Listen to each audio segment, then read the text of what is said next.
Likewise.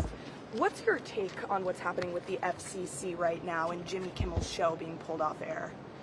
I'm a fan of him. I don't necessarily watch it on the regular, but for me, it's we should have thin skin. So I have all kinds of things said, and I would never want everyone fired for a lot of those things. So overall, but I don't see it as a national kind of a crisis or anything like that.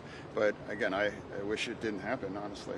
Do you think this is posing a risk to the First Amendment, though, to have shows and anchors taken off air? I don't agree with it. It's part of like a gigantic thing. There's 1,000 platforms to go, honestly. But for me, it's like I would never do that, and I would never call for anyone to be fired if they've said negative things about me either. So I think two things are true in this situation. One, I don't think it's like a full-on assault First Amendment, but I don't think it was really appropriate to be suspended for that. You said you're voting for this clean CR. Do you know if there are any of your Democratic colleagues who will join you in this? And how concerned are you about a shutdown on? Yeah. Well, there's two things competing today. One is the Democratic version saying we'd like to extend the ACA tax credits, and I do want that, and I did vote for that CR. But I suspect I'll be the only Democrat that will vote yes for the Republican version too, because I refuse to be a part of voting to shut our government down. We have different priorities. Absolutely don't support the cuts for the Medicaid, and I would love to restore those tax credits. But for me, I refuse to be a part of plunging our nation to chaos. And so for me, it's like I do not believe our nation needs the kinds of chaos of voting to shut our government down. Now, we can continue the conversation to extend those tax credits, but I refuse to ever be a part of putting our government opening as hostage. It's wrong. I was very critical if the Republicans wanted to do that. So it's wrong if we would do that as well now. This is just not the point in our it's not the right time for this kind of chaos. And if anyone believes that we're on a rocket sled to autocracy, why would we hand a shuttered government over to President Trump or to Vought at OMB? Why would you want to do that then? Why would you put that kind of a risk? So for me, it's a fundamental rule and a responsibility for me as a senator. Vote to keep our government opening and functioning. We'll have different priorities. Clearly we do.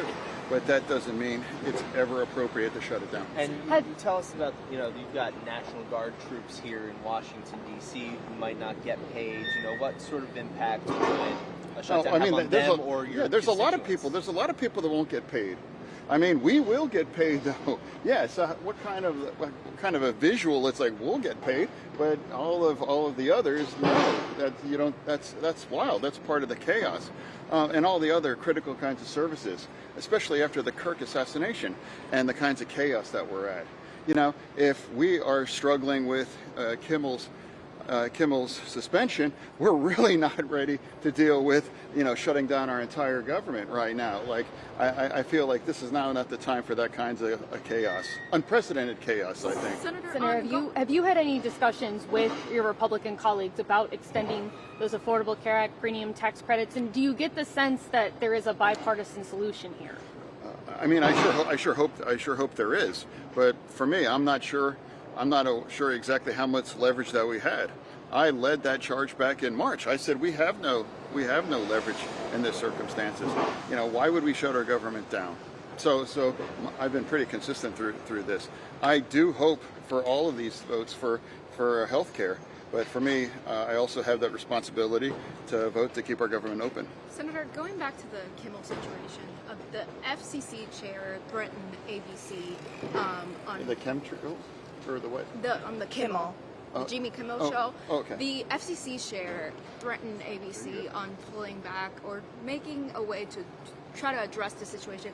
What's your take on this, in terms of freedom of speech and? For me, like I've said, I would never call for someone to be suspended based on if they said unflattering things about me.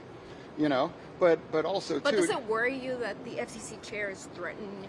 Yeah, he shouldn't do that. But there's also a show that's openly making fun of Trump's dick. That he's having sexual relations with Satan too. So I mean, there's a lot of criticism out there, and they're not shutting that down too. So I mean, it's not really an issue that's appropriate to cancel somebody. I despise cancel culture, honestly, for these kinds of things. But for me, I do not see this as a full-on assault of free speech in our nation, honestly. When you talk to your Democratic colleagues about why you're supporting the CR and the reasons that you gave us, what's their response to you? Again? You told us your reasons for why you're supporting the CR. Mm-hmm. When you talk to your Democratic colleagues who aren't going to, what's their response to you? Well, they have a different perspective. I really didn't find that my views were really found an audience, during the lunch. I think I'm the only one today that'll be. So for me, my vote to the Republican CR is a statement saying it's only inappropriate to shut our government down. We can't. I would not ever risk the kind of chaos to shut our government down. If it does shut down, do Democrats and Republicans both share blame? Well, I mean, I guess we'll see. It'll turn it into a political football. But for me, I'm never going to be attached for any withholding votes or voting to shut our government down. Thank you, Thank you Senator. so much.